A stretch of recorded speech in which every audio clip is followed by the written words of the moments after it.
American president തെരഞ്ഞെടുപ്പിന് 3 ആഴ്ച മാത്രം ബാക്കി നിൽക്കെ കൈവിട്ട കളിയിലാണ് American president Donald Trump. Covid ബാധിതനായ ട്രംപ് എല്ലാ നിയന്ത്രണങ്ങളും ലംഘിച്ച് ഡെമോക്രാറ്റിക് എതിരാളി ജോ ബൈഡനെയും വൈസ് പ്രസിഡന്റ് സ്ഥാനാർത്ഥി കമല ഹാരിസിനെയും കണക്കിന് സഹായിക്കുകയാണ്. ട്രംപിന്റെ മനോനിലയെക്കുറിച്ച് പരിശോധിക്കാൻ കമ്മീഷനെ നിയോഗിക്കുകയാണ് ഡെമോക്രാറ്റിക് സ്പീക്കർ നാൻസി പെലോസി. പാവങ്ങളുടെ മാർപ്പാപ്പ എന്നറിയപ്പെടുന്ന പോപ്പ് ഫ്രാൻസിസ് കമ്പോളാധിഷ്ഠിത സമ്പന്ന രാജ്യങ്ങൾക്കെതിരെ അതിരൂക്ഷമായ വിമർശനമുയർത്തി ചാക്രിക ലേഖനം എഴുതിയത് പോയ വാരം ലോകമെമ്പാടും വാർത്തകളിൽ നിറഞ്ഞു നിന്നു.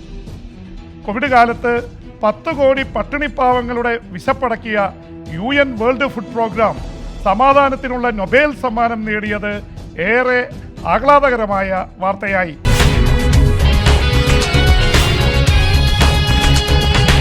അമേരിക്കൻ ചരിത്രത്തിലെ ഏറ്റവും മോശം പ്രസിഡൻഷ്യൽ ഭരണമാണ് ട്രംപിൻ്റേതെന്ന കമല ഹാരിസിന്റെ പ്രതികരണമാണ് അമേരിക്കൻ പ്രസിഡന്റിനെ ഏറെ പ്രകോപിപ്പിച്ചത്. കമല ഹാരിസിനെ രാക്ഷസി എന്ന് ആക്ഷേപിച്ചത് പോരാതെ ജയിച്ചു വന്നാൽ 3 മാസത്തിനുള്ളിൽ ജോ ബൈഡനെ മാറ്റി കമ്മ്യൂണിസ്റ്റുകാരിയായ കമല ഹാരിസ് പ്രസിഡന്റ് പദവി ഏറ്റെടുക്കുമെന്ന് വരെ ട്രംപ് കുറ്റപ്പെടുത്തി. ഇന്ത്യ ചൈന സംഘർഷങ്ങൾക്കിടെ ഇന്ത്യക്ക് പിന്തുണ പ്രഖ്യാപിച്ച് അമേരിക്കൻ സ്റ്റേറ്റ് സെക്രട്ടറിയും പ്രതിരോധ സെക്രട്ടറിയും ഡൽഹി സന്ദർശിക്കുന്നത് ഏറെ ചർച്ചാ വിഷയമായി കഴിഞ്ഞു. 100 കണക്കിന് ആളുകൾ കൊല്ലപ്പെട്ട അർമീനിയ അസർബൈജാൻ യുദ്ധത്തിനിടെ വെടിനിർത്തലിന് റഷ്യയുടെ മധ്യസ്ഥതയിൽ കരാറായത് ആശ്വാസകരമായി. കോവിഡ് ബാധയൊന്നും അമേരിക്കൻ പ്രസിഡന്റ് ഡൊണാൾഡ് ട്രംപിന് ബാധകമാകുന്നില്ല. വാട്ടർ റീഡ് ആശുപത്രി വിട്ട ഡൊണാൾഡ് ട്രംപ് വീണ്ടും വൈറ്റ് ഹൌസിൽ പരസ്യമായി റാലി നടത്തി അന്തിമ പോരാട്ടത്തിന് ഇറങ്ങിയിരിക്കുകയാണ്. കൊറോണ വൈറസിനെ താൻ അതിജീവിച്ചുവെന്ന് അമേരിക്കൻ ജനതയെ ബോധ്യപ്പെടുത്താനുള്ള ശ്രമത്തിലാണ് ഡൊണാൾഡ് ട്രംപ്. വൈറ്റ് ഹൌസിലെ ബാൽക്കണിയിൽ നിന്നാണ് ട്രംപിന്റെ പുതിയ പടപ്പുറപ്പാട്. വൈറ്റ് ഹൌസ് രാഷ്ട്രീയ പ്രചാരണത്തിന്റെ വേദിയാക്കരുതുന്ന കീഴ്വഴക്കങ്ങളൊക്കെ ട്രംപ് നേരത്തെ പൊളിച്ചു കളഞ്ഞിരുന്നു. ക്രമസമാധാന പാലനത്തിന്റെ പ്രസിഡന്റ് എന്ന മുദ്രാവാക്യമുയർത്തിയാണ് വൈറ്റ് ഹൌസിലെ പ്രത്യക്ഷപ്പെടൽ.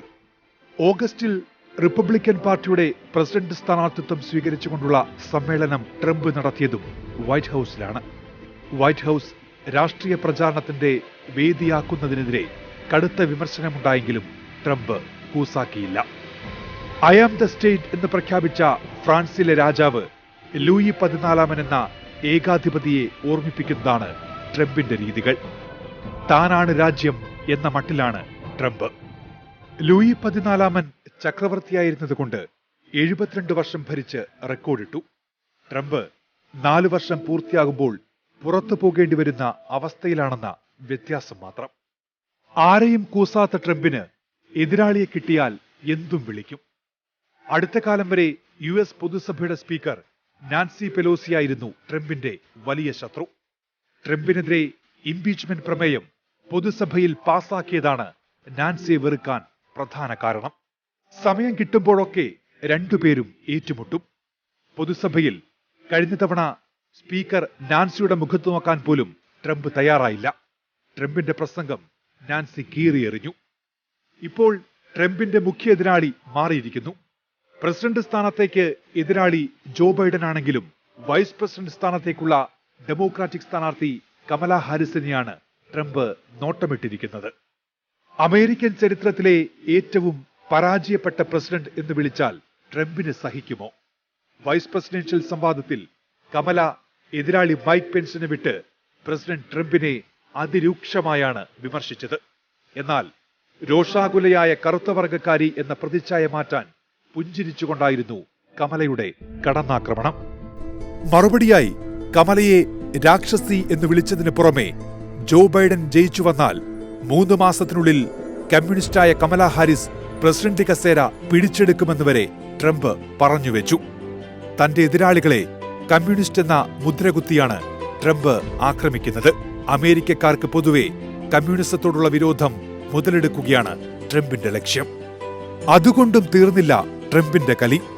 ട്രംപിനെ അനുകൂലിക്കുന്ന ഫോക്സ് ന്യൂസുമായുള്ള ടെലിഫോൺ അഭിമുഖത്തിൽ തന്റെ റിപ്പബ്ലിക്കൻ പാർട്ടിയെ തന്നെ ട്രംപ് ഞെട്ടിച്ചു കളഞ്ഞു. ട്രംപിന്റെ സഹപ്രവർത്തകരായ US state secretary Mike Pompeo, attorney general William bar എന്നിവരെ കടന്നാക്രമിച്ചാണ് US പ്രസിഡന്റ് ഉറഞ്ഞു തുള്ളിയത്. കാരണം കേട്ടാൽ അമ്പരന്നു പോകും. രാഷ്ട്രീയ അട്ടിമറിക്കും തനിക്കെതിരെ ചാരപ്രവർത്തനത്തിനും ശ്രമിച്ചതിന്റെ പേരിൽ മുൻ US പ്രസിഡന്റ് ബറാക് ഒബാമ, മുൻ എതിരാളി ഹിലരി ക്ലിന്റൺ, പ്രസിഡൻഷ്യൽ എതിരാളി ജോ ബൈഡൻ എന്നിവരെ പിടികൂടി ജയിലിലടയ്ക്കാത്തതിനാണ് ട്രംപ് തന്റെ സഹപ്രവർത്തകരെ ശകാരിച്ചത്. ഇങ്ങനെയൊരാളെ പ്രസിഡന്റ് സ്ഥാനാർത്ഥിയാക്കി എങ്ങനെ അമേരിക്കൻ തെരഞ്ഞെടുപ്പ് ജയിക്കുമെന്നാണ് റിപ്പബ്ലിക്കൻ നേതാക്കൾ തന്നെ പരസ്പരം ചോദിക്കുന്നത്.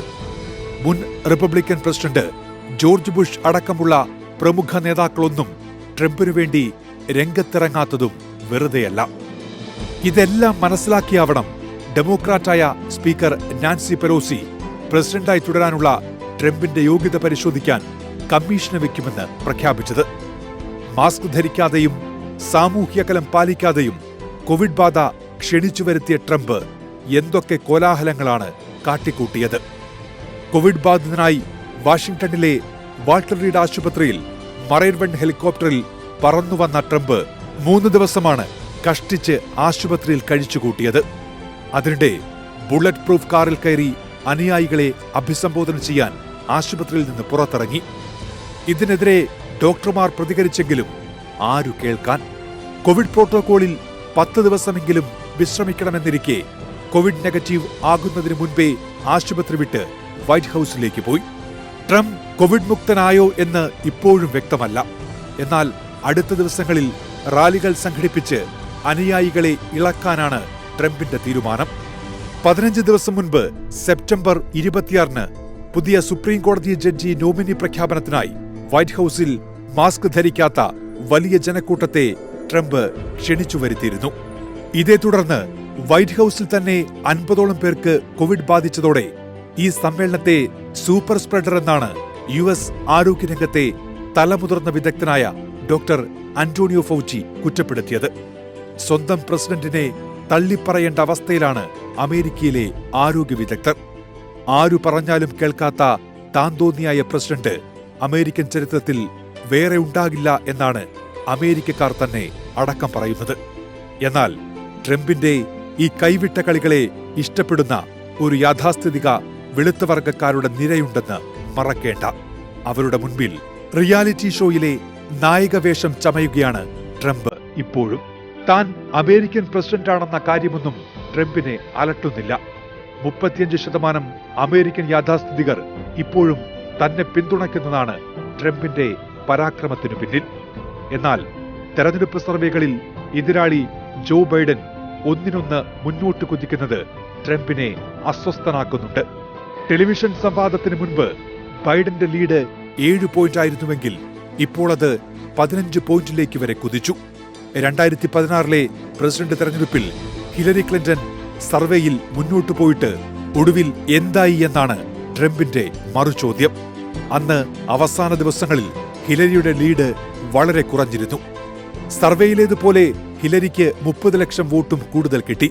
എന്നാൽ ഇലക്ടറൽ വോട്ടുകൾ കൂടുതൽ കിട്ടിയ ട്രംപ് പ്രസിഡന്റായി. എന്നാൽ ഇപ്പോഴത്തെ സർവേ ഫലമനുസരിച്ച് ട്രംപിന് 220-ൽ താഴെ ഇലക്ടറൽ വോട്ടുകളും ജോ ബൈഡന് 320ഓളം ഇലക്ടറൽ വോട്ടുകളുമാണ് പ്രവചിക്കുന്നത്. 100 ഇലക്ടറൽ വോട്ടുകൾ ബൈഡന് കൂടുതൽ. 50 സംസ്ഥാനങ്ങളിലായുള്ള 538 ഇലക്ടറൽ വോട്ടുകളിൽ 270 വോട്ട് നേടുന്നയാൾ അമേരിക്കൻ പ്രസിഡന്റാകും. കാറ്റ് ജോ ബൈഡന് അനുകൂലമെന്ന് ചുരുക്കം. അതുകൊണ്ട് തന്നെ ട്രംപ് മുൻകൂട്ടി എറിഞ്ഞു തുടങ്ങി. പോസ്റ്റൽ വോട്ട് തട്ടിപ്പാണെന്നാണ് ട്രംപിന്റെ വാദം. പോസ്റ്റൽ വോട്ടിങ്ങിനെ ആവുന്നത്ര എതിർക്കാൻ ട്രംപ് നോക്കിയെങ്കിലും ഫലിച്ചില്ല. ഇപ്പോൾ തന്നെ 70 ലക്ഷത്തോളം അമേരിക്കൻ വോട്ടർമാർ പോസ്റ്റൽ വോട്ട് രേഖപ്പെടുത്തി കഴിഞ്ഞു. കഴിഞ്ഞ തെരഞ്ഞെടുപ്പിനെ അപേക്ഷിച്ച് വൻ വർധനയാണ് രേഖപ്പെടുത്തുന്നത്. കഴിഞ്ഞ തവണ ഡെമോക്രാറ്റിക് പാർട്ടിയുടെ പിന്തുണക്കാരായ കറുത്ത വംശജരും മിതവാദികളായ മധ്യവർഗക്കാരായ വെള്ളക്കാരും വേണ്ടത്ര വോട്ട് ചെയ്യാൻ എത്തിയിരുന്നില്ല. എന്നാൽ 2 ലക്ഷത്തിലേറെ അമേരിക്കക്കാർ കോവിഡ് ബാധയിൽ ജീവൻ വെടിഞ്ഞതും വംശീയ പ്രക്ഷോഭവും അമേരിക്കൻ ജനതയെ ഉണർത്തി. ഡൊണാൾഡ് ട്രംപിന് കോവിഡ് ബാധിച്ചപ്പോൾ വൈസ് പ്രസിഡൻഷ്യൽ സംവാദത്തിന് ഏറെ ശ്രദ്ധയാണ് ലഭിച്ചത്. ആദ്യത്തെ ആഫ്രോ ഇന്ത്യൻ വംശജ വൈസ് പ്രസിഡന്റ് സ്ഥാനാർത്ഥിയായതും കൗതുകം പകർന്നു. ട്രംപ് ബൈഡൻ സംവാദം പോലെ ബഹളവും തടസ്സപ്പെടുത്തലുമില്ലാതെ സംവാദം മുന്നോട്ട് കൊണ്ടുപോകാൻ കമലയും മൈക്ക് പെൻസും ശ്രദ്ധിച്ചു കണ്ടു. ഇതിനിടെ കോവിഡും കറുത്ത വംശജർക്കെതിരെയുള്ള പോലീസ് ആക്രമണവും ആയുധമാക്കാൻ കമലാ ഹാരിസ് വിരുതുകാട്ടി. ഇന്ത്യക്കാരുടെയും ഏഷ്യൻ വംശജരുടെയും വോട്ടുകളെ കമല ശരിക്കും ലക്ഷ്യം വെക്കുന്നുണ്ടായിരുന്നു. ഇന്ത്യക്കാരിയായ തന്റെ മാതാവ് ശ്യാമള ഗോപാലിനെക്കുറിച്ച് അഭിമാനം കൊണ്ടപ്പോൾ തന്നെ തന്റെ തമിഴ്നാട്ടുകാരനായ അപ്പൂപ്പനോടൊപ്പം ചെന്നൈയിലെ മറീന ബീച്ചിൽ സായാഹ്ന സവാരി നടത്തിയതും കമല ഓർത്തെടുത്തു. ഇന്ത്യൻ പ്രധാനമന്ത്രി നരേന്ദ്രമോദിയുമായുള്ള അടുപ്പം മുതലാക്കി അമേരിക്കൻ ഇന്ത്യക്കാരുടെ വോട്ടുകൾ നേടാനുള്ള ട്രംപിന്റെ പ്രചാരണ തന്ത്രങ്ങൾക്ക് തടയിടുകയാണ് ഡെമോക്രാറ്റിക് പാർട്ടിയുടെയും കമലയുടെയും ലക്ഷ്യം. അത് ഫലം കാണുന്നുണ്ട്. സർവേ അനുസരിച്ച് 70% അമേരിക്കൻ ഇന്ത്യക്കാർ ഇപ്പോൾ ഡെമോക്രാറ്റിക് പാർട്ടിക്ക് അനുകൂലമാണ്. ട്രംപിനെ അനുകൂലിക്കുന്നവർ 30% താഴെ. ഇതിന്റെ കശ്മീരിനെ ചൊല്ലി നേരത്തെ കമലാ ഹാരിസ് നടത്തിയ ചില പ്രയോഗങ്ങൾ ട്രംപ് അനുകൂലികൾ ഡെമോക്രാറ്റുകൾക്കെതിരെ പ്രയോഗിക്കുന്നുണ്ട്. എന്നാൽ തങ്ങൾ അധികാരത്തിലെത്തിയാൽ ഇന്ത്യക്ക് അനുകൂലമായി H-1B വിസ നിരോധനം പിൻവലിക്കുമെന്ന് ജോ ബൈഡനും കമലയും ഉറപ്പു നൽകുന്നു. 60 വർഷമായി നടന്നുവരുന്ന US പ്രസിഡൻഷ്യൽ സംവാദത്തിൽ രണ്ടാമത്തേത് ഇത്തവണ റദ്ദാക്കേണ്ടി വന്നതും അപൂർവതയായി. ട്രംപിന്റെ പിടിവാശി തന്നെയായിരുന്നു കാരണം. പ്രസിഡന്റിന് കോവിഡ് ബാധിച്ചതുകൊണ്ട് അതത് കേന്ദ്രങ്ങളിലിരുന്ന് വെർച്വൽ സംവാദം നടത്താനായിരുന്നു കമ്മീഷൻ തീരുമാനം. സംവാദം മുഖാമുഖമല്ലെങ്കിൽ താനില്ലെന്നായി ട്രംപ്. അതോടെ തനിക്കും വേറെ പരിപാടിയുണ്ടെന്ന് ജോ ബൈഡനും വാദിച്ചു. അതോടെ ഒക്ടോബർ 15 നടക്കേണ്ട രണ്ടാം സംവാദം റദ്ദാക്കി. ഒന്നാം സംവാദത്തിൽ രണ്ടുപേരും പരസ്പരം ആരോപണ പ്രത്യാരോപണങ്ങൾ നടത്തി. ട്രംപ് 72 തവണയാണ് ജോ ബൈഡനെ തടസ്സപ്പെടുത്തിയത്. കൂടുതൽ മാന്യത പുലർത്തിയ ജോ ബൈഡന് കൂടുതൽ സ്വീകാര്യത ലഭിച്ചതും ട്രംപിനെ അസ്വസ്ഥനാക്കി. 1960-ൽ ജോൺ എഫ് കെന്നഡിയും റിച്ചാർഡ് എം നിക്സണും പ്രസിഡന്റ് സ്ഥാനത്തേക്ക് ഏറ്റുമുട്ടിയ തെരഞ്ഞെടുപ്പിലാണ് ആദ്യം ടെലിവിഷൻ സംവാദം അരങ്ങേറിയത്. ടെലിവിഷൻ സംവാദത്തിന് പോകേണ്ടെന്ന് അന്നത്തെ US പ്രസിഡന്റ് ഐസൻഹോവർ റിപ്പബ്ലിക്കൻ തന്നെയായ റിച്ചാർഡ് എം നിക്സനെ ഉപദേശിച്ചെങ്കിലും അദ്ദേഹം ചെവിക്കൊണ്ടില്ല. മാസ്മരിക വ്യക്തിത്വമുള്ള ജോൺ എഫ് കെന്നഡിയെ മറികടക്കുക എളുപ്പമല്ല എന്ന് ഐസൻഹോവർക്ക് തോന്നിയിരുന്നു. അതുപോലെ തന്നെ സംഭവിച്ചു. 1860-ൽ റിപ്പബ്ലിക്കൻ പ്രസിഡന്റായ മഹാനായ എബ്രഹാം ലിങ്കനെ ഉദ്ധരിച്ചുകൊണ്ടായിരുന്നു കെന്നഡിയുടെ പ്രൗഢോജ്വലമായ തുടക്കം. അന്ന് വൈസ് പ്രസിഡന്റായിരുന്ന നിക്സനെ കടത്തിവെട്ടി കെന്നഡി 7 കോടി പ്രേക്ഷകർക്കിടയിൽ താരമായി. തുടർന്ന് അമേരിക്കയുടെ ചരിത്രം സൃഷ്ടിച്ച പ്രസിഡന്റായി കെന്നഡി മാറിയത് ചരിത്രം. ടെലിവിഷൻ സംവാദത്തിന് തെരഞ്ഞെടുപ്പിലെ ജയപരാജയങ്ങൾ നിശ്ചയിക്കാൻ കഴിയുമെന്ന് 2 സ്ഥാനാർത്ഥികൾക്കും അറിയാം. ഏതായാലും അന്തിമ സംവാദം ഒക്ടോബർ 22 നടക്കും. ഇതിനിടെ അമേരിക്കൻ സ്റ്റേറ്റ് സെക്രട്ടറി മൈക്ക് പോംപിയോയും പ്രതിരോധ സെക്രട്ടറി മാർക്ക് എസ്പറും തിരക്കിട്ട് ഇന്ത്യ സന്ദർശിക്കാനെത്തുന്നത് വൻ രാഷ്ട്രീയ പ്രാധാന്യം നേടുന്നുണ്ട്.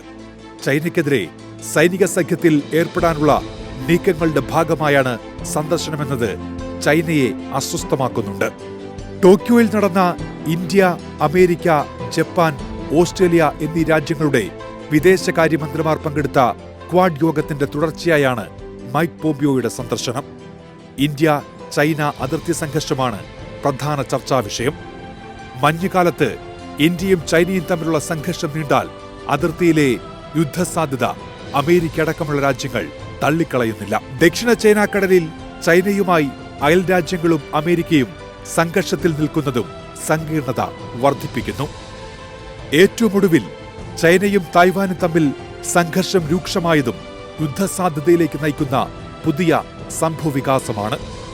16 ദിവസത്തിനുള്ളിൽ 51 തവണയാണ് ചൈനീസ് വിമാനങ്ങൾ തൈവാൻ അതിർത്തിയിൽ സംഘർഷം പടർത്തി അതിക്രമിച്ചു കയറിയത്. തൈവാന് പിന്തുണയുമായി അമേരിക്കയുടെ യുദ്ധക്കപ്പലുകളും വിമാനങ്ങളും തൈവാൻ കടലിടുക്കിൽ കാത്തുകിടപ്പുണ്ട്.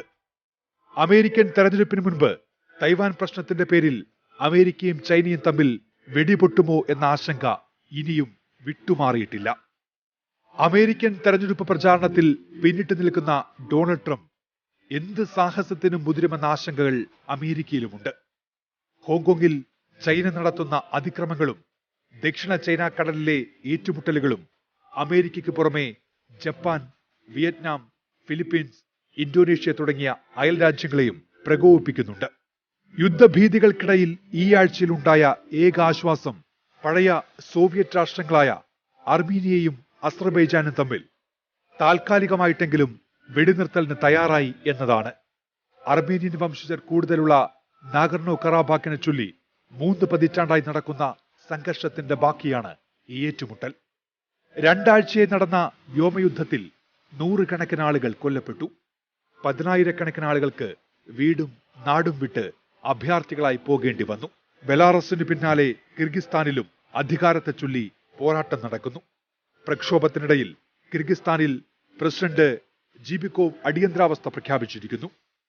മുൻ പ്രസിഡന്റ് ആക്രമണത്തിൽ രക്ഷപ്പെട്ടത് തലനാരിഴയ്ക്കാണ്. കോവിഡ് കാലത്തും മനുഷ്യന്റെ അധികാരക്കൊതിയും യുദ്ധഭ്രാന്തും ഒടുങ്ങുന്നില്ല എന്നതാണ് ഏറെ ദുഃഖിപ്പിക്കുന്ന കാഴ്ച.